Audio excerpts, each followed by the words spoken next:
இன்றே சப்ஸ்கிரைப் செய்து உங்கள் ஃபேவரட் ஷோகளை காணுங்கள்.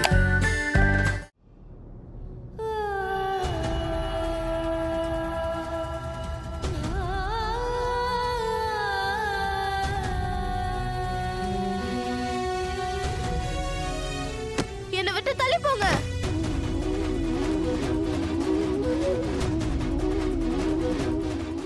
நான் உன்னோட அம்மா ராமா. நீங்க என் அம்மா கிடையாது. நீங்க எனக்கு யாருமே இல்ல. போயிடுங்க இங்க இருந்து. எதுக்கு எங்க லைஃப்குள்ள வந்தீங்க? ஒரு முறை எங்க லைஃப் அழிச்சது பத்தாதா? இன்னொரு முறை ஏன் வரீங்க? நான் உங்களை அடியோட வெறுக்கிறேன். எந்த அளவுக்கு வெறுப்பு தெரியுமா? உங்களை பாக்குறதுக்கு முன்னாடி நான் செத்து போயிருக்க கூடாதுன்னு.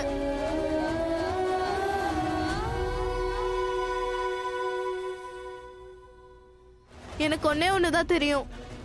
ஒரு நாள் திடீர்னு எங்க அம்மா விட்டு போயிட்டாங்க. அதுவும் எப்போ? அவங்களே அடிக்கடி சொல்லுவாங்க, ஒரு அம்மா தன் குழந்தைய விட்டு எங்கேயும் போக மாட்டான்னு.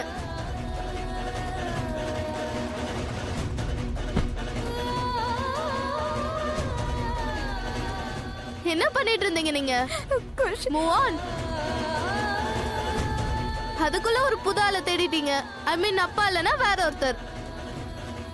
You are such a characterless. குஷி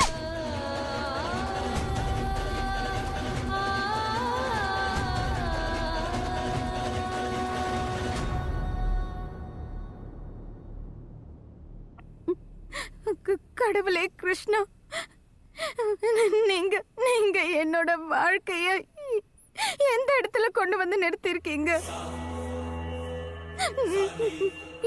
என்னோட குழந்தை, என்னோட குஷி, என்னோட குஷி என்ன வெறுக்கிறேன்னு சொல்றா. கேட்டீங்களா? நீங்க ஏன் குஷி என்ன வெறுக்கிறேன்னு சொல்றா? அவளோட ஒரு அன்புக்காக தானே இத்தனை வருஷமா நான் உயிரோடவே இருக்கேன். அவளை விட்டு நான் தூரமா வந்திருக்கலாம்.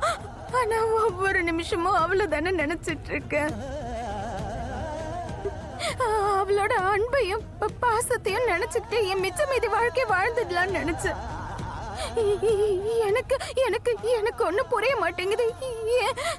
என்னோட குஷி என்ன வெறுக்கிறேன்னு சொல்ற. கடவுளே, என்னோட குஷி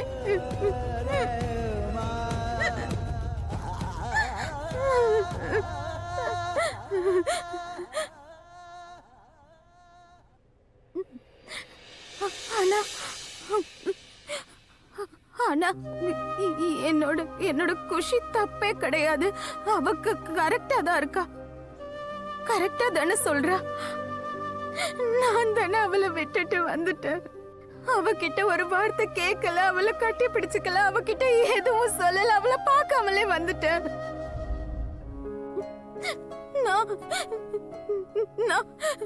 நான் உன்னை விட்டுட்டு வந்தது தப்புதான். அது ஆனா நான் அப்ப மனசால ரொம்பவே உறுதியா இருந்தேன்.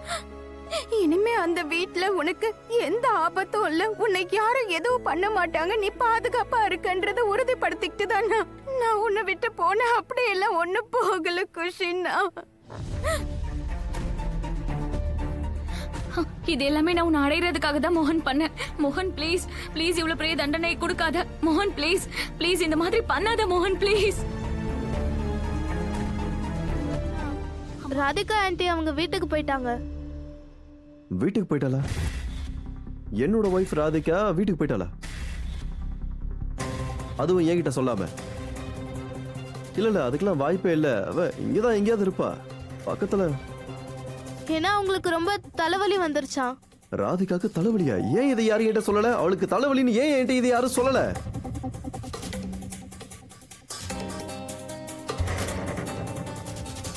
அவளுக்கு ப்ராப்ளம் எதுவும் இல்ல.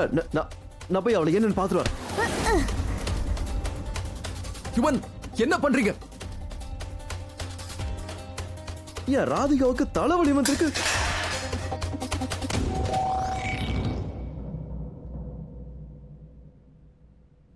ஒண்ணு இல்ல கண்ணா. ராதிகா இவனோட லவ் ஸ்டோரி அம்பிகாபதி அமராவதி லைலா மஜ்னுவோட ரொம்ப பெருசு.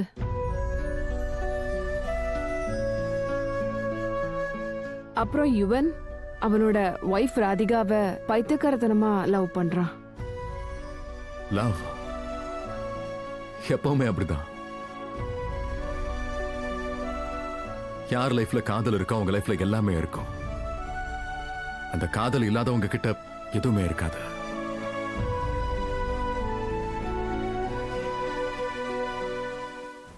தேங்க்யூ. பாய் பாய்.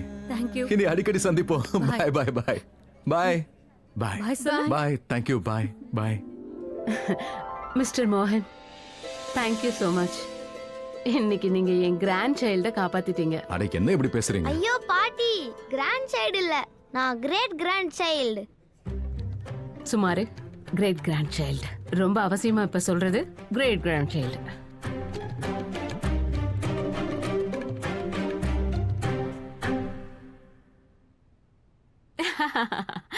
இந்த காலத்து பசங்க இருக்காங்களே, புரிஞ்சுக்கவே மாட்டாங்க. Really? அறிவே இல்ல.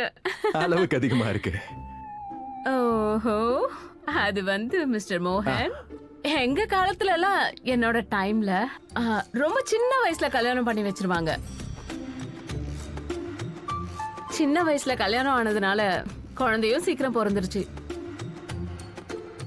அப்புறம் குழந்தைக்கும் சீக்கிரம் Oh, குழந்தை of course. பிறந்துருச்சு.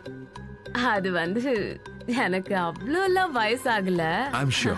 I'm still very young. அதான் பார்த்தாலே தெரியுது. 100%.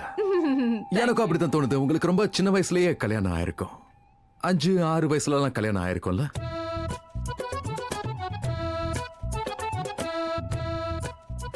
இல்லனா உங்க அம்மா வயித்துல இருக்கும்போதே கல்யாணம் பண்ணிருப்பாங்களா? You never know. இல்ல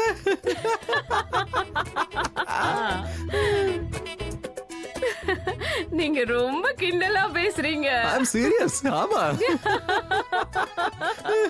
Give me high five.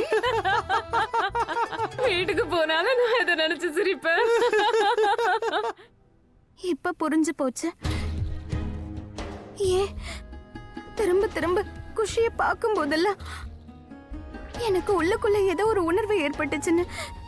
அவ எனக்கு நெருக்கமானவன் தோணுச்சு. ஏன்னா அவ ஏன் பொண்ணு தானே, ஏன் குழந்தை, என்னோட குழந்தை. அவ என்னோட குஷி, இந்த ராதாவோட குஷி. அப்ப அந்த உணர்வு எனக்கு ஏற்படதானே செய்யும்.